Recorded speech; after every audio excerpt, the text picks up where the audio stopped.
ನಟ ದರ್ಶನ್ಗೆ ಈಗಾಗಲೇ ನೆಮ್ಮದಿ ನಾಶ ಆಗಿದೆ. ಆದರೆ ಅದೇ ದರ್ಶನ್ಗೆ ಮತ್ತೊಂದು ಸಂಕಷ್ಟವನ್ನು ತಂದೊಡ್ಡಿದ್ದ ಪೊಲೀಸರು. ಫಾಸ್ಟ್ ಟ್ರ್ಯಾಕ್ ಕೋರ್ಟಿಗೆ ಮನವಿ ಸಲ್ಲಿಸಲು ಪೊಲೀಸರ ಸಿದ್ಧತೆ.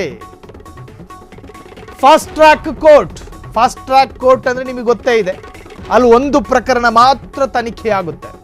ಈಗ ದರ್ಶನ್ ಪ್ರಕರಣ ಅಂದ್ರೆ ದರ್ಶನ್ ಪ್ರಕರಣಕ್ಕೆ ಮಾತ್ರ ಕಾನ್ಸಂಟ್ರೇಟ್. ಉಳಿದ ಕೋರ್ಟ್ಗಳಲ್ಲಿ ಸಾಕಷ್ಟು ಪ್ರಕರಣಗಳಿರ್ತವೆ, ಕೇಸ್ಗಳಿರ್ತವೆ. ಫಾಸ್ಟ್ ಟ್ರ್ಯಾಕ್ ಕೋರ್ಟ್ ರಚಿಸುವಂತೆ ಮನವಿ. 6 ತಿಂಗಳ ಒಳಗೆ ಟ್ರಯಲ್ ಮುಗಿಯುತ್ತಾ ಆರೋಪಿಗಳಿಗೆ ಶಿಕ್ಷೆಯಾಗುತ್ತಾ? ಫಾಸ್ಟ್ ಟ್ರ್ಯಾಕ್ ಕೋರ್ಟ್ಗಳಿಂದ ತ್ವರಿತ ನ್ಯಾಯದಾನ, ಇನ್ಸ್ಟಂಟ್ ನ್ಯಾಯ. ಫಾಸ್ಟ್ ಟ್ರ್ಯಾಕ್ ಕೋರ್ಟ್ ರಚನೆ ಆದರೆ ದರ್ಶನ್ಗೆ ಇನ್ನಷ್ಟು ಮತ್ತಷ್ಟು ಸಂಕಷ್ಟ.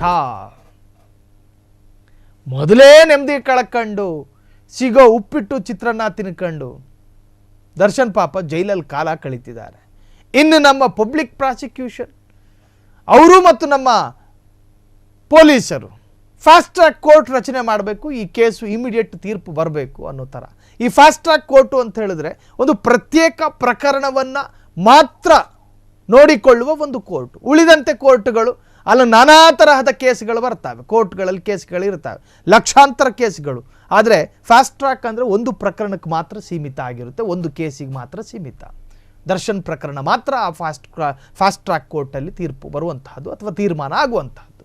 ಅದನ್ನು ರಚಿಸಬೇಕು ಅಂಥೇಳಿ ಈಗ ಮನವಿಯನ್ನು ಮಾಡಿಕೊಳ್ಳಲಾಗಿದೆ.